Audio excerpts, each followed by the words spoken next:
Hello, my name is Sheyi Fabi. I welcome you to my YouTube channel.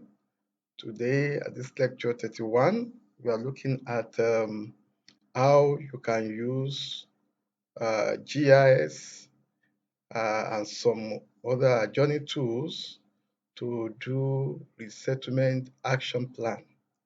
Resettlement action plan is the program that is the best practice to do when you are carrying out public works or you are carrying out some works that will negatively impact on some people. You must plan for them to be either be resettled, to be evacuated, or to make their life improve, to improve their life in living there. So we are going to look at a flood management project along a channel in Ibadan City and see how you can use GIS, how GIS can help to identify those people that will be impacted even before the setting out is carried out. If you want to do channelization, if you want to do some modification to the soil project, or you want to remove people that will be the detriment of some property, the first thing you need to do is to look at the elevation along the channel. So we are going to pick this channel and see how you can evaluate the elevation along the coast, along the river channel, to see if there's in the city, in the project that pass through a city, a built up area of the city. You may need to know what are the buildings that will be impacted, especially those that are in the low lying area. So the first thing you need to do is to analyze the elevation of the area, elevation of the river channel. So you are just going to take a segment of the river Ono from this point to this point, and what you need to do, you open your Google Earth, and in your Google Earth, you want to look at the elevation. You can derive elevation, you can derive um, the contour from the Google Earth. So the first thing you need to do is to go to this area, go to the Add Path button. Add Path button can be accessed from the button bar, or it could be accessed from the toolbar here. You add path here. You can from the menu, you can access from the menu, or you can access it from the tool. And then you give it a name, you call it unknown elevation. Elevation. Unknown elevation. So you want to look at the style. Let's pick the style that you want this thing to be done, and then you click this, and then you can come here. The denser your pointer, the better the more accurate is your elevation. Let's stop here. We can go back. You can make it as dense as possible. Don't need to follow a particular pattern.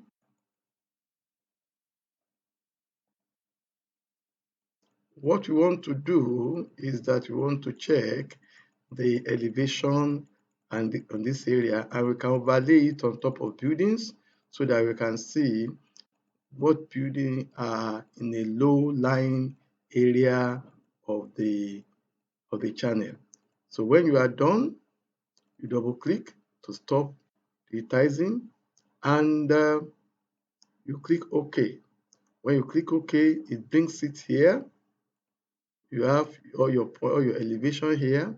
Then you right-click on top of this data set, or no, data set, right-click, and under the right-click, you save place as, and then you navigate to a particular area. Let's go to Joseph And then under this choose we call it on elevation. We make it a KML, not a KMZ. Make it a KML because it's a line, and then you save it as on elevation final. I want to put it as final so that we won't confuse with your other thing we have. After when you are done with this, then the next thing you do is to go to Google Ads, go ahead, Google Chrome, and under Google Chrome, you click on GPS Visualizer Elevation. GPS Visualizer is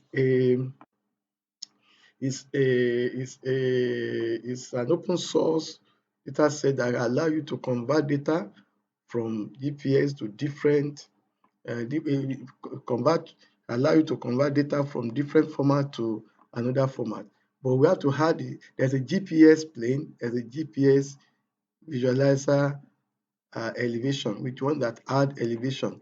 You choose the file, you navigate to where we save the file, which is Tuesday, and the name was on elevation final. On elevation final, they will say convert and add elevation. Also draw elevation profile. So this is what we want. Convert and add elevation. And once you do that, then it changes to this. It will display to you what it's doing, and then the data is available for download. That's the data, the conversion from KML to GPS format. So you can click on it for download, and the download will be here. And once you are done with the download, then you can actually show it in a folder where you can look at the data set. You can look at the data set that's already in the download folder. So this is the latest because I have several. Which one is the latest? So this is the latest. So you can now copy it or cut it and put it where you want it to be. Choose def, and like this choose def, you paste it here and right click on it to give it another name. We can call it on elevation final data. So now we go to ArcGIS. You can go to QGIS, but for now, let's use ArcGIS to open the data set. When you are in ArcGIS environment, you can convert the GPS data to shapefile, and from shapefile, you can now conduct elevation model, which can be in form of contour or it can be in form of raster elevation. And if you are in the QGIS, you can convert it to shapefile, you can convert it to JSON, and then you can convert it to any other form, and then from there you can do your elevation database. These are some of the ways in which you can use GIS to help in doing resettlement action plan for any public works or any project that involve that to definitely displace people. So you can know beforehand who are the people that will be displaced, who are the people that will be displaced in your work, the assignment. Now, when you are in ArcGIS environment, you go to conversion tool. You go to toolbox from here. You go to Arc. You click on Arc toolbox. The Arc toolbox is the data set. There is a tool that is with red color, and under this you can go to conversion tool. Conversion tool, you can go to the from GPS. The data we converted from KML was actually the GPX extension. So you say GPS to feature. So where is the input GPX file? The input GPS file, you go back to ChooseDev, the where we save the work, ChooseDev, and under this ChooseDev, we say on elevation final. So you click OK, and the output feature class, you can give it any name that is now be in the shape file format. So it's going to take a while depending on the RAM size of your data, and then you can now put it final on elevate. So feature class, we click OK. This also may take a while, and you see how it is working. The moment it finishes, it's going to plot it on your data set when it's completed. By the time you get your data set on board, you can now go to interpolation, in data interpolation tool, or you go to spatial analysis under data management, spatial analysis. Under spatial analysis, you have this is the point that were imported from the data, and then you can look at the data and open attribute table. You right click, you ask for open attribute table on elevation. On the elevation, you see these are the elevation data in metrics: 134 meters, 135, 133, 134, so on and so forth. Now you can now do your digital elevation model from here. You can go to spatial analysis. You can use different method, but let's go to spatial analysis tool. Under the spatial analysis tool, we want to do interpolation, and under this interpolation, you can use IDW, you can use Kriging, you can use nearest neighbor, you can use spleen, but we are going to use IDW for the first time. And then the input feature is final on elevate. Then where do you get the Z value? Z value is the elevation data set. So where is the elevation data set? You go to elevation. The one we checked, that column we checked the other time, that was on the in form of 134, 132, 133. Then you can now do you can go to ChooseDev and say, okay, what's the name that I want to give the output to result? Let's say honor raster, honor them, honor underscore them. And then you leave the others. The output set size, you can leave it as default, or you can vary them depending on the number. Then if you have a barrier, let's say you have a boundary, maybe of a local government or of an area, you can put a boundary. Now, this is the elevation model of the area, and if you want to look at how this elevation can be plotted on the buildings that are there, you can go to QGIS. If you have the ArcGIS that has the license for online ArcGIS Online, then you can overlay it on top of the building there, or you can come to the ArcGIS, you can come to QGIS. Under the QGIS, you want to bring in the Google Street so that we know those buildings that are there, and then you now open a layer, raster layer. The raster layer is now the digital elevation model that we opened, or that we converted in the ArcGIS environment. So when we want to look at the raster, I will say honor raster, honor raster, honor raster, honor raster, honor them. So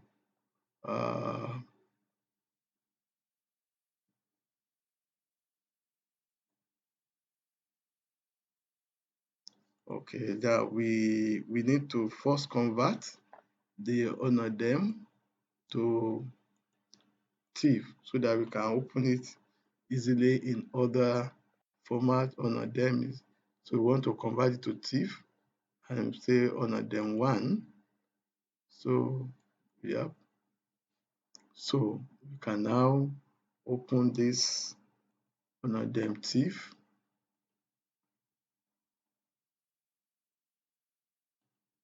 in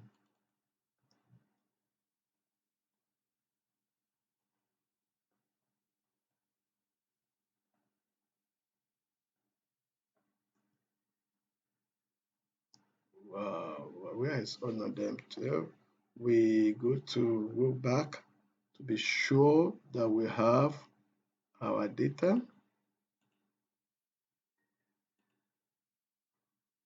It's not, we have to go back on the export. Where are we putting it? Oh, it's in final drawing. Okay, let's see.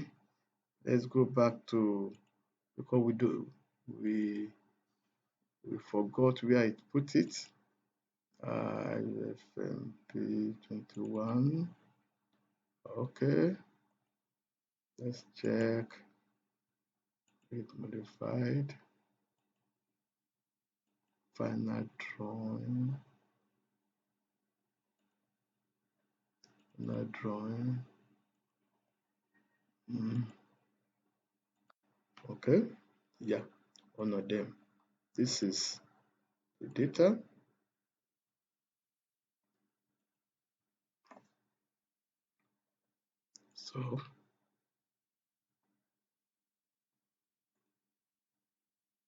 So this is the location.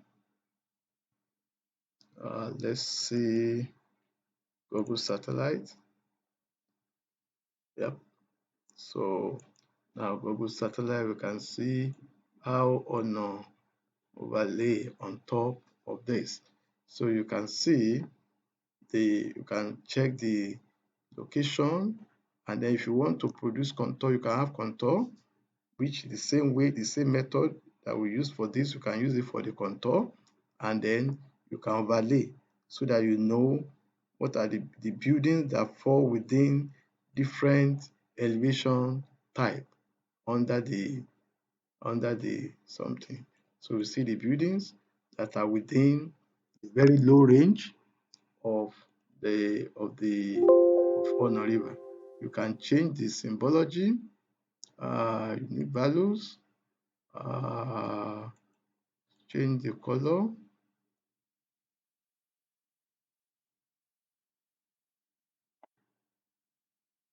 Yeah.